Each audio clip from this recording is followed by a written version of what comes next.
on YouTube. And the floor is yours, Matilda. Okay, thank you, Radu. Good morning, everyone. Greetings. I'm delighted to welcome you to the third and final edition of Steering Africa's Future, a youth-led research to contribute policy perspectives from young Africans during the Summit of the Future. My name is Matilda Moyo. I'm a public information officer at the UN Office for the Special Advisor on Africa. This youth-driven knowledge production exercise is pegged to the 2024 Summit of the Future, which was preceded by Action Days on Saturday and is expected to end today.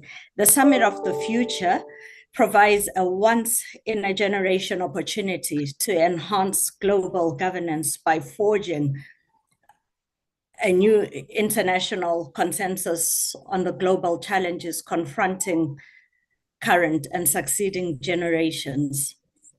Africa is central to this transformation, claiming its rightful place at the global leadership table while working to achieve the 2023 agenda and the African Union's Agenda 2063.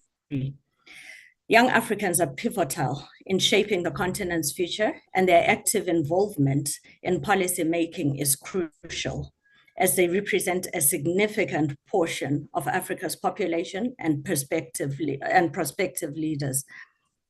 We're bringing in young people from Africa to provide their perspective through this exercise, focusing on the 5 chapters of the Pact for the Future, which is the summit's outcome document that was adopted yesterday.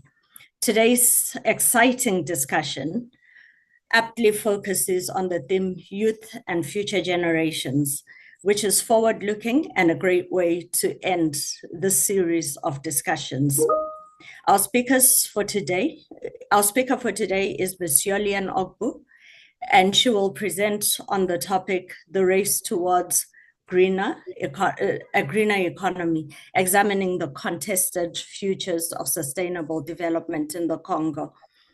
To take us through this discussion, well, we also have 2 dynamic moderators, Mendy Tanui and Seth Badu. And to set the stage for our discussion, I'm pleased to introduce Ms. Christina Duarte, Under-Secretary General and UN Special Advisor on Africa, to give opening remarks. Without much ado, I'll hand over to the USG for welcoming remarks. Over to you, USG. Good morning. Good morning to everybody, and welcome again to OZA's African Youth Voices, our platform to bring African youth voices to the New York stage. Because as everybody knows, the New York stage is that platform, as I have been saying the past couple of years, that cooks global narratives. And we want to bring youth voices, African youth voices, to this process of producing, let's say, global narratives that at the end of the day have been impacting Africa and Africa's development. Allow me to say that today's youth voice has a special favor if we compare to the previous one. Why? Because I have a great news to provide to you, to give to you. Yesterday, when let's say the General Assembly within the Summit of the Future has approved the Pact of the Future. And this process, which is essentially a negotiation process, with essentially a geopolitical negotiation process, basically demonstrate a strong African voice, demonstrate clear positions from the African member states. And African member states were strongly united in this process. As my dear colleague mentioned, Matilda, today you have youth and future generations. And of course, this debate is within the Summit of the Future, let's say, event. Allow me to start by saying that when discussing youth and future generations, please do not approach as a futuristic conversation. We are not magic. We cannot guess the future. So when we enter a debate about future generations, it should be essentially a critical screening, screening of the present. It should be a critical screening what we have done in the past, I would say 10 years, 15 years, that maybe have jeopardized next generations. This is the reason that should be a critical, let's say, screening, not hiding the failures. And also the debate should be in an open way, and try to understand how our huge deficit in delivering development, and the paper of Yolian is just perfect for today, how the deficit in delivered development today reflects, above all, a huge deficit of values and principles when exercising political power at a global, regional, national, and local level. If you don't bring to this conversation about future generations, we don't bring values and principles, and more, the deficit of values and principles in exercising political power in all this level, I believe that we'll be missing the picture. We'll be missing the picture. And allow me, very quickly, because Yolan will have the opportunity to present her paper, but Yolan, allow me to tell you that when I read your abstract, I can't believe that is so aligned with Rosa's narrative. Your abstract mentions a poverty paradox that you will explain. And it's amazing how in the past, let's say 3 years, we have been analyzing Africa's paradoxes. Actually, we complement your paper in the sense that your poverty paradox, from Rosa's side, we have broken it in 3 paradoxes: financing paradox, energy paradox, and food systems paradox, and more. Your paper aligns with our narrative in the sense, once Rosa has analyzed these 3 paradoxes, trying to explain how we have been unable to break the poverty, let's say, cycle. And because our mindsets, as I said 2 days ago in the Columbia University, our set has been captured by managing poverty, despite we come from a rich continent, and you are supposed to manage development, how these 3 paradoxes have been preventing us of managing development and capture us under a mindset that is managing poverty. We link that to a lack of control of economic and financial flows, which you say in your paper beautiful in the abstract, and more. And we, from other side, we have been saying that the lack of control of economic and financial flows at the end of the day reflects what? The absence of the state, the absence of country systems, the absence of institutions that can position Africa in a poor position in terms of grabbing, let's say, what Africa is able to produce from an economical and financial standpoint. And I close with this simple sentence to everybody, particularly the young people in this conversation, because my comms officer told me that I only have five minutes. So I will close now, rather, I promise. Saying that the absence of the state, let's say this way, weak institutions, weak country systems that reflects the absence of the state, should be seen as the driver when designing any policy in Africa, And by closing, I would like to say that the Africa we want, we Africans, you can be sure that it is the Africa that the world needs. Back to you, Matilda. Thank you, USG. Over to our moderator. Over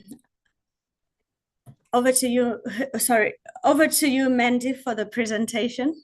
Yeah. But before you start, let our moderator do the introduction. Over to you, Mandy.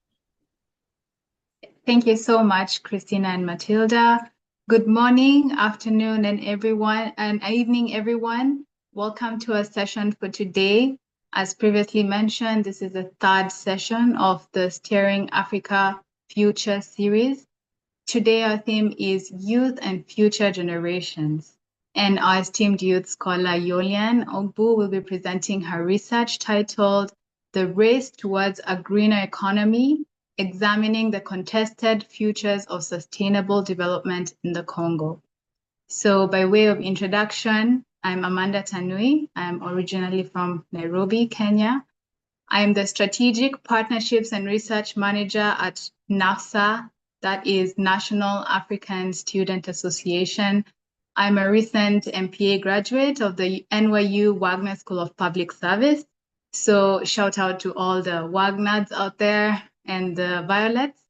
My career cuts across finance, research and consulting, social impact investing, and policy analysis. So I follow latest trends and sustainable development efforts pertaining to Africa. So I'm definitely very keen to hear what Yolian will have to share today. And yeah, I'm also currently assisting as an adjunct instructor at NYU Wagner.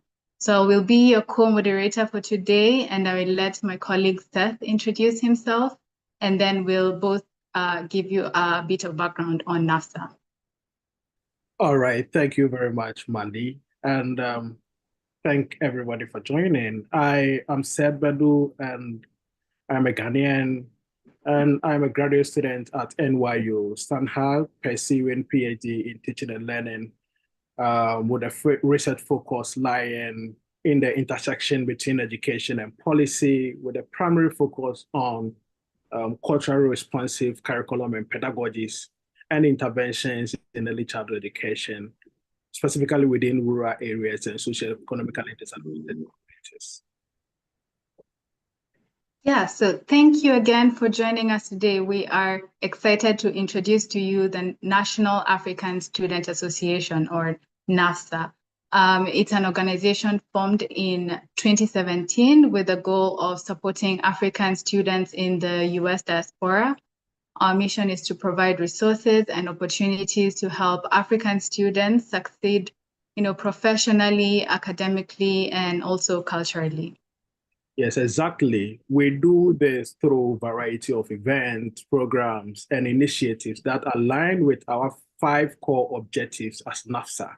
And these include transition assistance. So NAFSA helps students to adjust to life in US and thrive during their time here, also helping them transition through various academic and professional milestones, as mentioned by Mandy.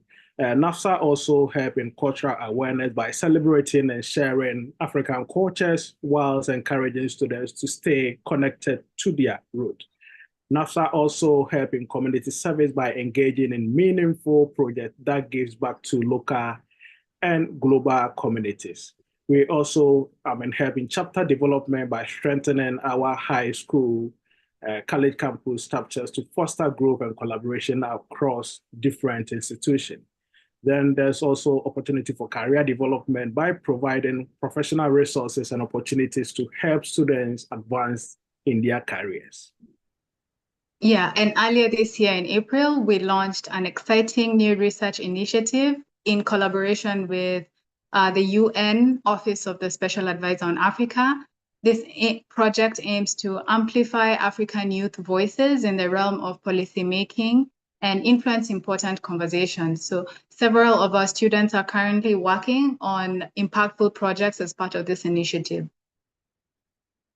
Yes, that is why today we are proud to have one of those students, Yolian, sharing her incredible work with us. And if you're interested in getting involved with our research initiatives or learning more about NASA, please don't hesitate to reach out.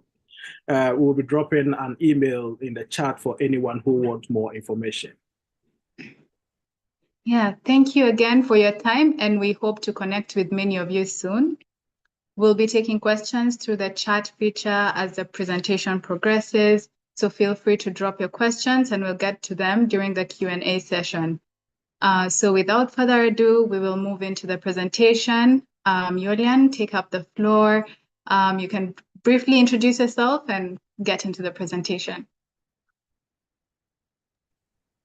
Wonderful. Thank you so much, Undersecretary General Ms. Cristina Duarte, for the wonderful introduction and doing a great job in aligning the work that I'm attempting to do and the work that UNOSA does every day, as well as to the lovely moderators here and Ms. Matilda Moyo for just offering this platform in this space.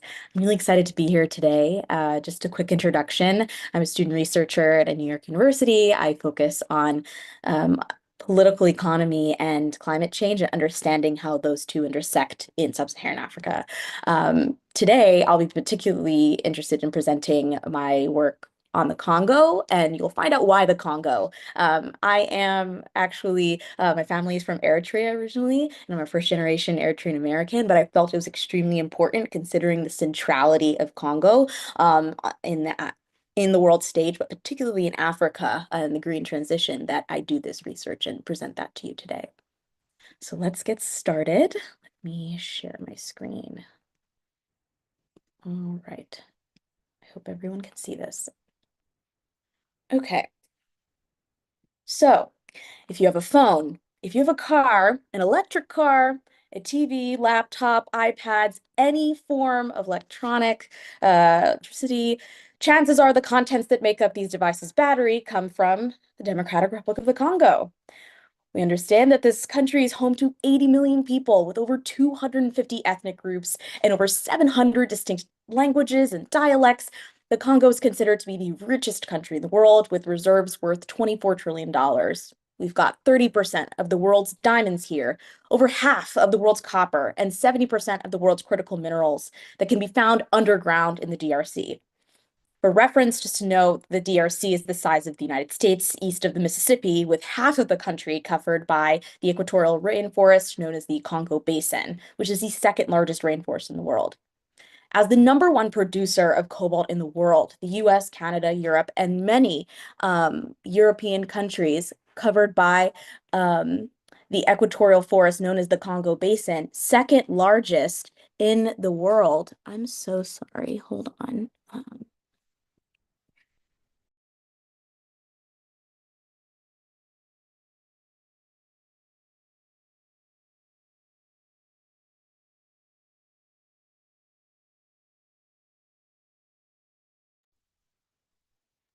Second largest in the world. The Congo is about the size of the United States, as I said, and as the #1 producer of cobalt in the world, many countries in East Asia consume around 95% of the Congo's production of these critical minerals. And yet, an estimated 75% of Congolese people live on less than $2.15 a day in 2023. The DRC consistently ranks last among the world's 187 countries in the Human Development Index, with major infrastructure deficits across health, education, and more. The DRC currently imports around 30% of its food needs, when in actuality, proper farming of its land could feed 1 billion people. Why does this matter in the context of the climate crisis? As the CEO of Ivanhoe Mines, Robert Friedland said, quote, "We have a huge amount of humanity that wants to green the world's economy by building electric cars, windmills, etc. Everything you touch requires copper and metals in the modern economy. We go anywhere on the planet where we see the best door and opportunity to produce metals in the greenest possible way. 99% of electricity in the DRC is hydroelectricity, which enables us to produce the metal with the lowest amount of global warming gas per unit of copper produced. And soon, Congo's mineral production will be #1 in the world." I juxtapose all these facts with the understanding that the average age of the Democratic Republic of the Congo is 16 years old, which is representative of the wider demographic statistics of how truly young the African continent is. To put it plainly, African youth are at the front lines of facing the first stages of ecological collapse. Yet, they are also tasked with ushering us into a green transition and quite literally powering the world. Today, we will be covering the mainstream analyses of the climate crisis and identify key ideological gaps that are hindering international mobilization to resolve the climate crisis. I will then follow with my interventions through my case study on the Congo, and lastly, end with my next stage of research, policy recommendations.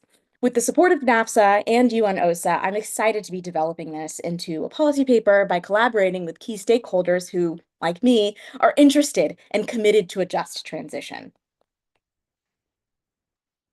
Now, just to kind of set the stage here as I'm kind of discussing this idea of a just transition, as the UN has broadly stated, a just transition, broadly defined as ensuring that no one is left behind or pushed behind in the transition to low carbon and environmentally sustainable economies and societies, can enable more ambitious climate action and provide an impetus to attaining the Sustainable Development Goals. I emphasize the importance of this framework as I argue today that the only way to address the sustainability issues and the climate crisis at large is by addressing uneven development in the global south. As I state here is like a sample of what the strategic framework for a just transition looks like. Because to put it plainly, an economy based on extracting from a finite system faster than the capacity of the system to regenerate will eventually come to an end, whether that's through collapse or through our intentional reorganization. So what I'm arguing today is that transition is inevitable. A green transition is happening. It is underway, but justice is not quite yet there. Which then leads us to the kind of second part of the background here, which is understanding and contextualizing globalization in the context of the climate crisis and the green transition. We have global capitalist production and particularly large-scale industry experiencing several transformative iterations in the 20th century. For the sake of time and the specificity of my case study, I will point to key moments in the post-war period and especially post-Cold War, because it is in these moments that we saw the fragmentation of the labor process, followed by a geographic shift in the global organization of production. Factory work and a host of other production processes were relocated from the core of the world economy to low-cost and labor-intensive peripheral regions. We saw this lead to a significant increase in industrialization in East Asia, but to a much lesser extent on the African continent. The dramatic digital revolution, which is underway, and the computerization of large-scale industry, steel manufacturing like energy generation, mining, etc., resulted in a profound fragmentation of labor from intellectual to physical. This fragmentation continued to cement this colonial legacy of underdevelopment, as underscored by scholars like Samir Amin, Walter Rodney, Antonio Gramsci, and the like. But I say this because the contemporary patterns of this economic exchange remain unequal, and that has translated to an unequal ecological exchange, specifically in the global polarization of its distribution of waste and natural resources. I present here a cartogram of the population because I find that to be important. It shows the size of each country proportionate to the population and the GDP. And as you can see, it is clear that the majority of the world as it relates to what really should be the core is actually in the global south, but it's not treated as such when we think about the economic exchange. So here's why I kind of come to this question. How can we reconstruct sustainable development policy frameworks to ensure a just transition is achieved? But in order to do that, I felt as though it was important to historicize the role of the post-colonial state and state capitalism here. The default unit of analysis has been shown in academic spaces across the fields of international relations, economics, etc., is the state. The state is often assumed to be this neutral actor, but this is where I depart from the Westphalian nation state based on what I argue Eurocentric views, because states are in fact not neutral. They are deeply shaped by historical processes, as I will outline in this case study. When African states are evaluated and judged on the basis of other states, particularly in the Western Hemisphere, I say that that's a mischaracterization and ahistorical. This analysis must be seen as different, as the creation of the African state is honestly a product of colonial conquest and epistemological violence. And as I combed through these historical archives, I found that Congo was a very interesting case study for grappling with the complexities of this green transition, not just because of the sheer wealth, as I've clearly shown today, but of the history of its management of its resources. So today we'll look at two important contradictions that I've defined in development strategy today that we must kind of grapple with as we look towards sustainable development policy. One, we have the colonial legacy of the Washington Consensus and Bretton Woods institutions. I define that as predatory corporate practices that we see, and we can argue, go all the way back to the colonial era. Just as a quick note, Congo Free State, back in 1885, was established as a free trade zone during the infamous Scramble for Africa. What I want to say here is that there was a very important provision noted in the Constitution, that the state would be placed under the full sovereignty of King Leopold so long as the state was declared neutral and free to trade of nations, open to any and all international trade negotiations. At that time, that looked like European entrepreneurs receiving a monopoly on a 10 to 15-year lease on land, on loans, to today, what we have are present day multinational corporations using and wielding these unjust concession agreements, as well as stability clauses that continue to codify protections for profit rather than for humans. Next, we see state mismanagement, inefficiencies, and corruption, as has been the mainstream narrative when we think about unequal resource management. I like to go back to post-colonial, early days of post-colonial Congo. We saw a transition at that time during the Mobutu era, where resource nationalization was really popular. Mobutu at the time, promised safety and profits by reaffirming the role of Congo as a major exporter and producer of minerals to the global market. But I argue we only saw the increase and deepening of social class disparities inherited from the colonial era and sustained through the mismanagement of the state's resources. Mobutu would go on to pass several laws that appeared to be a nationalization of the mining sector from 1966 to 75, from requiring all foreign-based companies whose main activities were in the Congo to establish their head office there, as opposed to Europe, to proclaiming that all privately owned companies in Congo, formerly known as Zaire, must have a Congolese president. But how do we reckon with that, and knowing that Mobutu and his government had made very little investment into health, education, and other public infrastructure, similar to that of his colonial counterparts, and had amassed about $4 billion from pillaging DRC's wealth? I kind of left it here because I recognize these two contradictions and perspectives don't fully serve African youth. So I ask, where do young people and future generations fit into these mainstream analyses? They don't, which is why we must draw on the principles of intergenerational equity and decoloniality in our climate justice frameworks. I assert we must evolve past these state-centric strategies.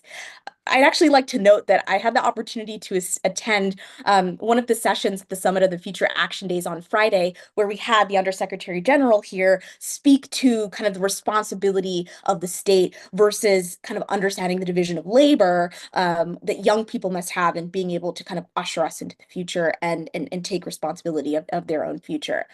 I would like to note that because I think this really aligns well with the kind of direction of my research, in that I advocate for multilateral climate solutions and that an ideological framework that actually values a major shift in practice. Which leads us to these policy recommendations. This is the stage, an exciting time to be presenting my research here, as the United Nations, as just mentioned, just adopted this bold document, the Pact of the Future, which aligns extremely well with where I'm attempting to go in this research. This is the next phase where I hope to work with interested and key stakeholders to kind of translate into practical solutions.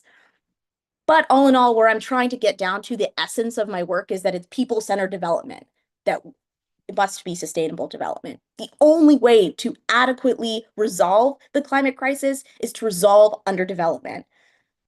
This could look in several different ways. I first kind of start out looking at the use of blended capital to invest in greening infrastructure. I think it's important to value and center public-private partnerships and being able to build the future that we seek, the just type of future that we are looking for. The green transition is here, as I said, but those who work at the entry point of these global supply chains have to be invested in as well, which is why I look to the next point of what does building the future of work during the green transition look like?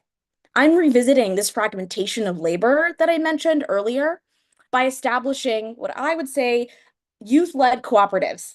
I know we're here, we know about worker cooperatives, but I'd like to put a spin on that and say youth-led, as again, like I said, the majority of the population of the DRC is young. And we must think about the type of roles that they must assert and being able to take responsibility for building a people-centered developed world. That looks like pro-green job policies. That can look like green vocational training and educational centers where there are centered trainings in sustainable forest management, drawing on indigenous knowledge about biodiversity, conservation, and non-timber forest product harvesting. I also looked at documenting and incorporating local community sustainability practices. For example, we could have a vocational center in Kinshasa that could focus on urban sustainability jobs like waste recycling, energy efficient building retrofitting, electrical vehicle mechanics. Whereas in rural provinces, we could have centers focusing on sustainable agricultural practices, solar panel installation for off-grid areas, ecotourism management. And lastly, what I think is very important is leveraging international partnerships for technology, knowledge transfer, and expertise. I would say that that means possibly facilitating green exchange programs that allow African youth to study and undertake apprenticeships across the continent that facilitate knowledge exchange on areas that are focused on locally sourcing materials and climate mitigation strategies. This could look like passive solar design and other forms of greening our buildings in our organizations. Lastly, developing curricula in partnership with universities and local communities in order to create synergistic methodologies on climate mitigation and adaptation. Thank you so much today. This was just the start of what I've been able to work on, and I'm really excited to be able to continuing this research with the support of the National African Student Association and the United Nations Office of the Special Advisor on Africa. Thank you very much.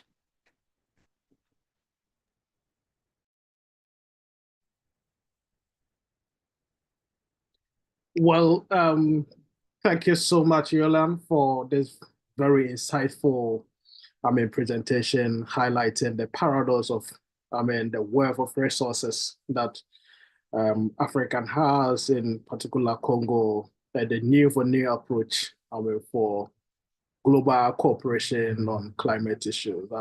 This is a very wonderful presentation and very insightful, of course.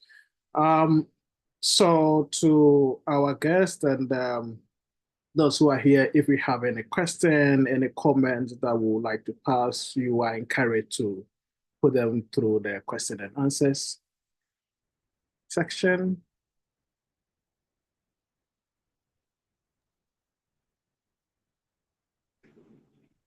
Yeah, I guess to start us off, first of all, thank you, Yolian. Thank you so much for centering Congo and, highlighting the need for a justice-focused method of driving sustainable development. So the question I have is, what have been the main challenges in youth participation and just having the youth involved in critical matters of development in the sub-Saharan region, or if you like, specifically the Congo?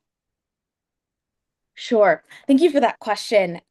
I really would like to answer that twofold, because the situation with youth unemployment and youth participation varies throughout the continent, right? This is not a monolith. But across sub-Saharan Africa, youth unemployment could be a staggering rate about 80%. It is very clear that young people want jobs and, but more particularly, are interested in formalized employment. And I think this is where I kind of move away just from understanding unemployment, because the issue in the Congo is that there's so much work to be done in producing this green transition. There are a lot of interested external actors involved as well as internal actors. The issue is the transition to formalizing the said employment. We have a lot of informal employment sectors, as many folks within the UN body has addressed, but I think particularly with young people in the Congo, but also across the continent through my interviews this summer with key stakeholders, that's young people in the Congo, urban and rural youth. I've identified a couple of items. I think the main issue is that we haven't been able to see a structural adjustment for young people to formalize their ability to get involved in these industries, right? The capacity is there, the interest is there, but there is no, like, for lack of a better word, legitimate structure that's offered and taken accountable by the state as well as these private actors, these private corporations. So I think that's where public-private partnerships are so important. But I think how that could be facilitated is where multilateral institutions come in. I think what's really great and timely about my presentation today is that, once again, Undersecretary General Cristina Duarte mentioned the importance of a compact mentioned on Friday, and I thought that was so amazing because that is an example of what is needed in order to make sure that states are working together to facilitate this type of exchange in education, in employment opportunities, and so on and so forth. So I think that that's kind of one of the first things that came to mind with your question. All right, thank you. Dinah is also wondering, how can we promote a green transition that is African-centered? Will you mind sharing some insight into this? Absolutely. As briefly outlined in my presentation, and what I'm hoping to continue to lay out in the next few months through this paper, is that the world needs Africa in order to ensure a green transition. With my case study, I actually say the world needs young people in Africa who are driving this transition. And if we do not only center them, bring them on board, consider them, and make sure that these folks are not left behind when we think about sustainable development policies, that is the only way we can promote a truly just green transition. Like I said, a transition is happening. It's inevitable. But justice is not necessarily inevitable. And that needs to be a concerted effort that states all across the world, from the global north to the global south, make in order to make this happen.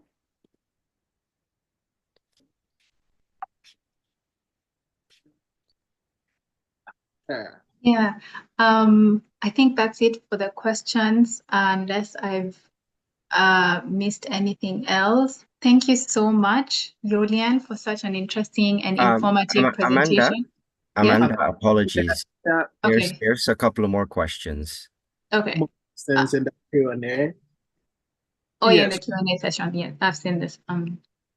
So someone would like to know, what will you suggest as the ways to promote African-centered green transition for industrialization, where there are challenges in market regulations, where there are import suppression, local development as a result of World Trade Organization agreements?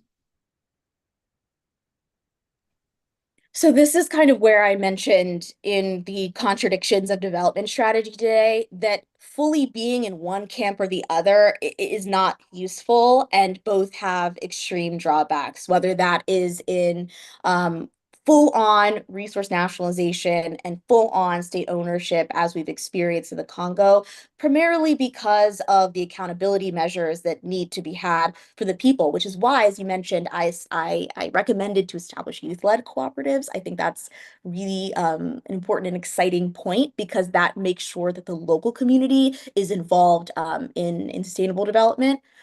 But I think the other part is possibly understanding how we all need to work together to eradicate, to be quite honest, the colonial legacy of these institutions. I think that is a main issue that is coming up in COP29. I know that climate finance is particularly important, but how we restructure and reform, for lack of a better word, reform international finance and international financial development is also really important. So that's why I say decolonial, because that kind of tells you that we need to also be having these fervent discussions on the international stage. That's why stages and platforms like this are extremely important. This is the only way we can be able to move forward, is if we kind of recognize this complicated history, but also work to fully resolve it. And so there's one end, that's understanding that,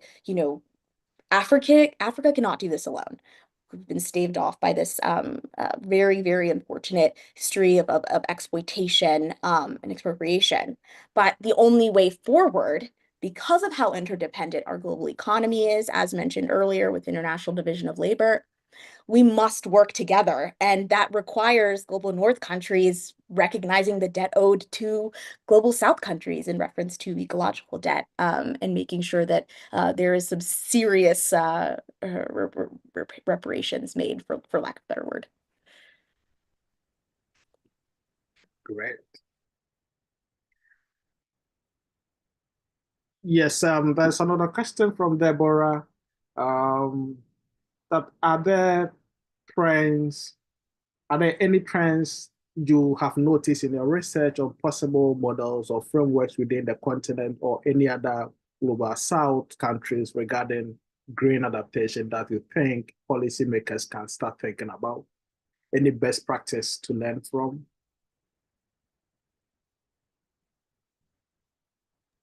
In terms of best practices as it relates now, I actually kind of mentioned that we're in a very important time to be pushing forward this idea of a compact in Africa, or specifically in the continent, working with various member states in the African Union, because there aren't, to be quite honest, there aren't many programs that are as wide scale that can work to build out more of this practical sort of sustainable development policies, as I've mentioned.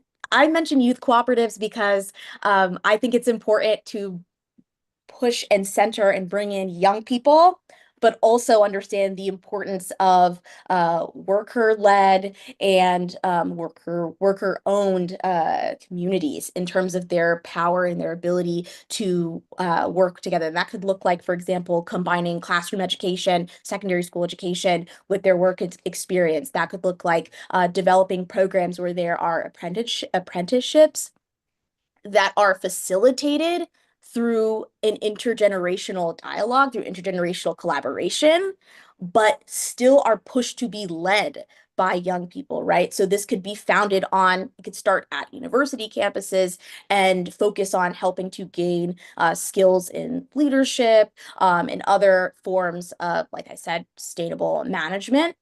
I think this can help to combat a particular issue in brain drain that we have, because we are incentivizing young people to take leadership and ownership of their career and their ability to make an impact and a difference. So this is kind of one of the ways that I'm thinking about kind of promoting a sort of framework that allows young people to kind of stay at the forefront, but also staving off this kind of like colonial framework that we've been dealing with, quite frankly.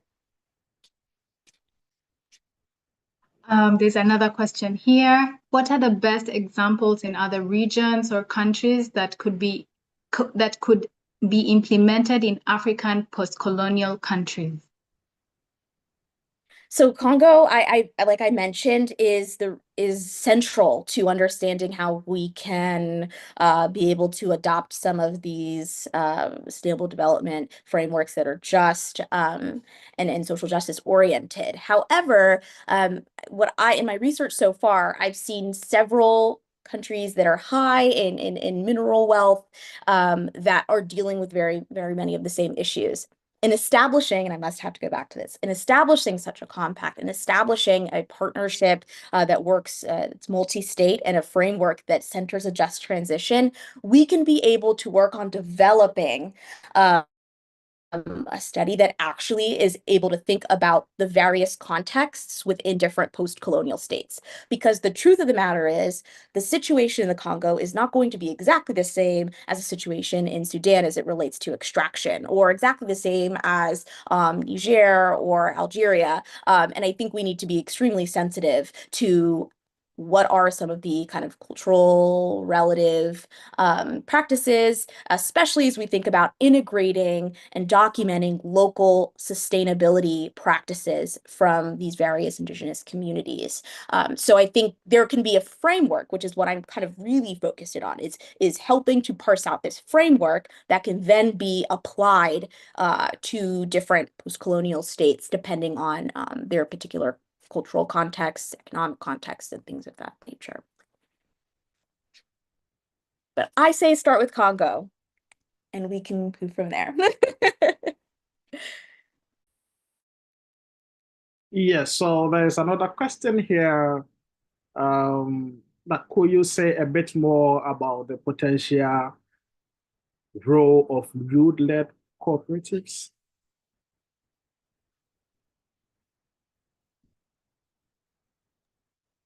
Yes, so I say youth-led because, again, I think it's important to work on centering young people, and what that could look like. It's involving, quite literally, young people in a sort of cooperative model of enterprise rather than kind of forcing them into, not forcing them, but really giving them no other choice but to be involved in more of the informal sectors. I think that's a process that youth-led cooperatives could be involved in promoting and formalizing employment. Like I said, whether that can look like combining their education in school with experience on the ground, and also with it, and that depends, right? It could be from the rural side as well as urban, and those have two different contexts. So like I mentioned earlier, that can look like focusing on urban sustainability in Kinshasa, thinking about waste management, thinking about other various ways of looking at sustainability, whereas in rural areas, a lot of that focus is sustainable agricultural management. We are in a very interesting place in the Congo where, I think, as I mentioned, Congo imports 30% of its food needs, yet has the capacity to be able to feed the entire continent, over 1 billion people, so more than the continent, truthfully. So I think this is a really great opportunity in establishing youth-led cooperatives. Young people are in these rural areas that understand these practices that have been passed down generation from generation. It would be a lovely opportunity for them to be able to take what they know and work with these other groups and other stakeholders that are interested in being able to build these practices together. And so this is kind of what I was thinking about in fleshing out, but I hope to continue working on this and developing more specific policies as well. Yeah, thank you so much, Julian. More comments and questions are coming in. Devante Duncan is saying, I just wanted to commend the presenter on an exceptional job on your presentation about the resource-rich DRC. Her insights into addressing underdevelopment to ensure sustainability for the youth were both compelling and thought-provoking. It's crucial that we bridge this gap to empower future generations to benefit from the country's abundant resources. So after that, there's another question here. What was your favorite thing you learned about in your readings done for this research? I appreciate that question. I learned a lot of incredible things. I say on a positive note of one of the things that I've learned was that young people in the Congo have been involved in kind of asserting their agency for years, decades actually, in the form of sports. And I did not know this, but in the mining towns, young Congolese people would establish competitions and use sporting matches as a way to redefine strategies and explore minerals, which I found extremely interesting and something I would hope to delve into. But the fact is that young people are very curious and are so creative and extremely innovative in the ways in which they attack very real, serious problems. I don't think we're really doing ourselves a disservice when we just leave it at that and say they're just so creative. Let them use what little resources they have to create these amazing things, when actually it's a testament to the fact that they need more and are deserving of so much more. Great. So I think someone is asking, how can we get access to more information from Loyan's research and materials shared today?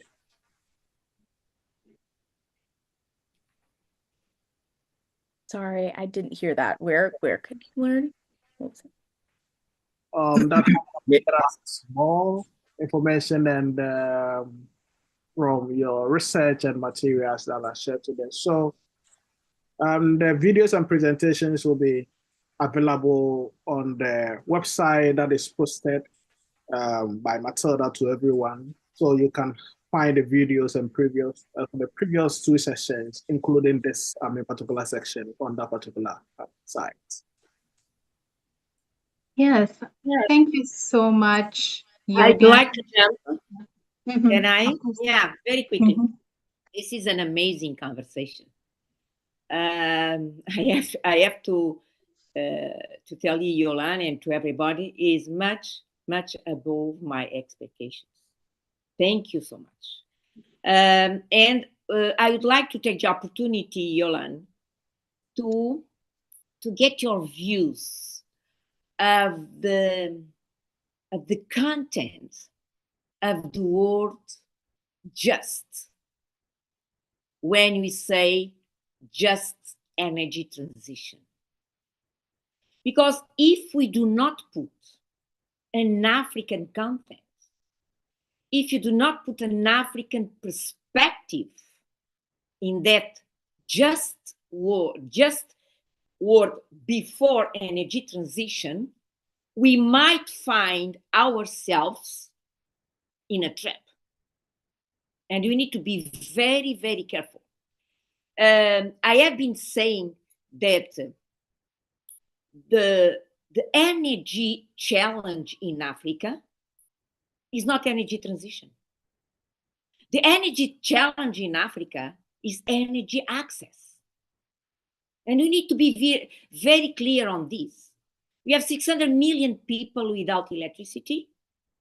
And on an annual basis, 80 million young Africans reach the labor market, as I said in our conversation on Friday.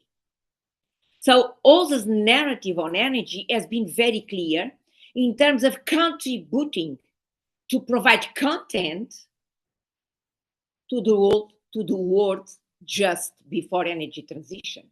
So we have been saying that each African country is entitled to undertake its own energy planning. Based on that, each African country is entitled to define its own energy mix.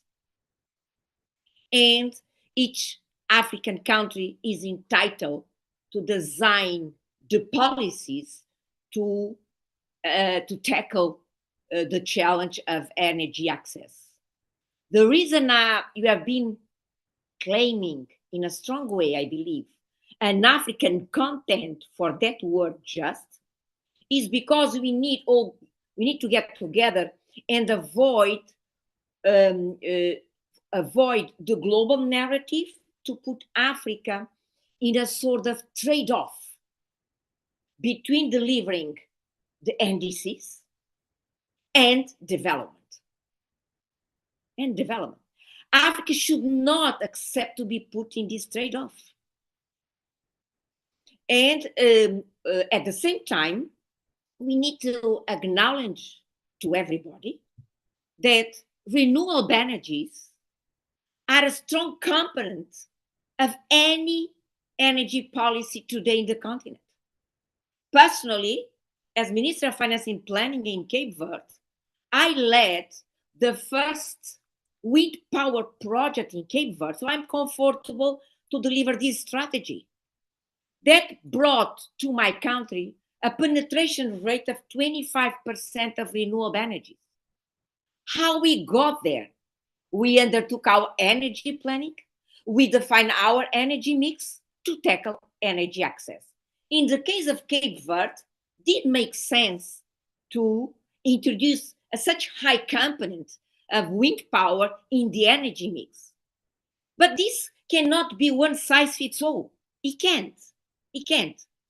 And we need to be, I believe, very careful on this issue. As I was saying, Africa is clear acknowledging that we are committed to build a green planet. So we are committed to our common destination from a planet standpoint.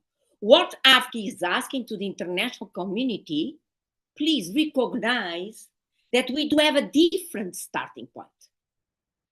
And this different starting point should be factoring, we should be given policy space to factor in the different starting point of Africa in terms of designing its own energy policies. So this I would like just to provide this very short contribution. Back to the moderators. Thank you very much. Thank you so much, and the Secretary General, Christina, for your additional remarks. Yeah, different starting point is the message, and you know, agreeing with what you're saying and Yolian was saying, justice, energy transition. I think justice focused energy transition is what we're taking home today. So thank you so much for such an interesting and informative presentation. Thank you, Yolian, for being so passionate and being so knowledgeable in this work. We are really looking forward to your findings. Please, can you let us know, and all the other African youth know how they can follow your work or connect with you, contribute to your research as it unfolds? Yes, absolutely. Like I just mentioned earlier, I am working with the National African Student Association to kind of facilitate as they support in pushing out this work.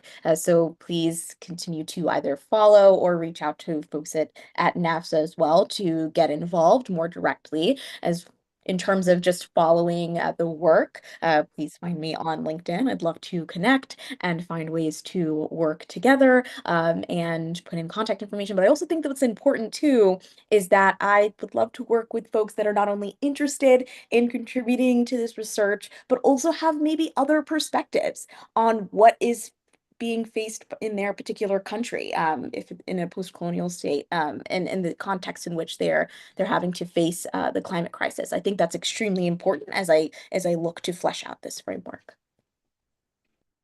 Absolutely. Thank you so much again. And so at this juncture, I think it's in order for us to take a closer look on what NASA is about, and I'm going to invite my colleague, Benjamin Ogbonna, or Obi, to share a little bit more about what we do there at NASA. Over to you, Benjamin. Thank you so much, Amanda. Hopefully everyone can hear me properly.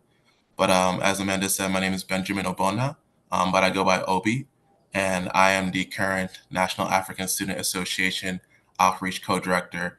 I've been in this role for the last, let's say, 18 months.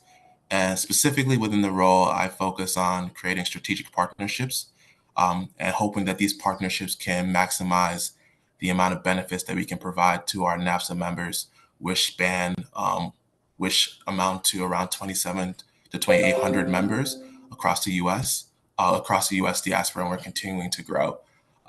Specifically, one of the things that I've kind of pride myself on, like being able to help lead, is the research initiative that we started a few months ago within NAFSA, where we're empowering African youth, African students to have a stage or have a presence at the table with these key stakeholders. As you can see with Yolian, and Yolian did an amazing job presenting your work and talking about your work, and hopefully people can see the importance of your work and people can find ways to facilitate that work. But you can see that Yolian, as well as others that have presented in the past, and just the people within our network, we have a lot of talented and passionate students who have already been doing a lot of great research, a lot of great work, but they just need more avenues, more platforms to talk about their work, drive conversation, not just participate and be a passive attendee or be passive, but more so driving the conversation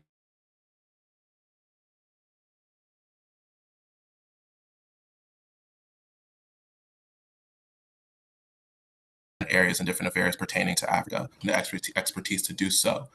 Right now, we're focusing on, we have several projects within the Sustainable Development for Sustainable Peace research theme, and we're currently expanding to other research themes so that we can have a wide encompassing area of different topics that we're exploring within this larger research initiative. Really excited about the work that we're doing, and we're going to continue to expand. I urge everyone on this call, if you know anyone or if you have expertise in a particular area, please, please assist us. Please help facilitate the research that we're doing. We can't do it alone. We can go fast alone, but we can go farther when we have a good group of people supporting us with the research that we're doing. So I urge everyone to facilitate us, help us with the research that we're doing so that we can truly make an impact on the continent. Again, if you want to learn more about the organization and the work that we're doing, I think one of us can put our email address is info@nationalafsa.org. And you can just ask us any questions about the research that we're doing. If you want to learn more about specific individuals and their work they're doing, we can help send that information out. But just please reach out, and we're always open to just answer any questions and help you learn more about the work that we're doing. Again, we have a lot of passionate students, a lot of passionate African youth doing a lot of amazing work, whether it's tech, climate change, sustainable energy, financing for development. We have a lot of talented students doing a lot of great work, and we just need a platform to drive those conversations, emphasis on driving those conversations. But again, just reach out to us if you want to learn more. And again, thank you so much for allowing us this opportunity to talk about the work that we're doing. Thank you. And I'll pass it over to Matilda. Thank you very much, Obi. And thank you for the helpful information on how you can be reached. We do have one last question, and I think it's important to ask it. So I'm going to ask it on behalf of the questioner. So it's from Abu Ture. And Abu is asking, were you able to assess and quantify the influence of neighboring countries on the youth and mining activities in the DRC? So over to you, Yolian, for that final question. Sure. Yes. So that's part of this next stage is understanding how how African states either interact, react, and collaborate, or maybe even not really help the process of the green transition and how that requires serious interstate cooperation. In regards to the DRC, there is a major issue as it relates to facilitating continued underdevelopment through, like, say, illicit financial flows, thinking about like the problem with conflict in particularly Eastern Congo. These are important in understanding what a just transition would look like. But I do think that is deserving of a whole nother section of research as it relates to understanding the role conflict plays and other modalities. So yes, I have considered it, but there is much more work to be done there for sure. Okay, well, thank you. Before I wrap up, I'm wondering, USG, do you have any final words? Matilda, what can I say? I'm just amazed with the high level of scientific thinking in this conversation with young African researchers based in the United States. We just have a gem. We just have a gem. And I do believe that all those African youth voices. Yolian, I hope that will become even more the platform that you mentioned in your presentation. Today, I have no doubt, and I've been saying this in my papers, briefs, op-eds. I just said, I believe, on a couple of weeks ago. Geopolitical speaking, and importing, let's say, an expression from the geography science, the tectonic plates are moving, clearly. Everybody says. It's common knowledge. And this is an opportunity for Africa. It's a huge opportunity for Africa that just happens every 200 years. It's not every year. No. It's every 200 years, maybe, or more. And it's really important that you, young Africans, are aware of what is going on, how this constitutes an opportunity for Africa, and how you can craft a place in the table to influence policy making in Africa. And you need to bring what you just did in this conversation. You need to bring outstanding analysis using outstanding data. So you need to come up, you need to claim for that place, not with a cooperative speech, only bringing young, let's say, vested interests, but now you are getting ready to discuss any issue that impacts Africa development, any issue. And I believe these conversations are very useful on that sense. Thank you to you, Yolan, as well as to NASA, our strong partner in this journey. Back to you, Matilda. Thank you, USG. Well, I guess we have had a very engaging discussion. And thank you so much, Yolian, for leading the discussion.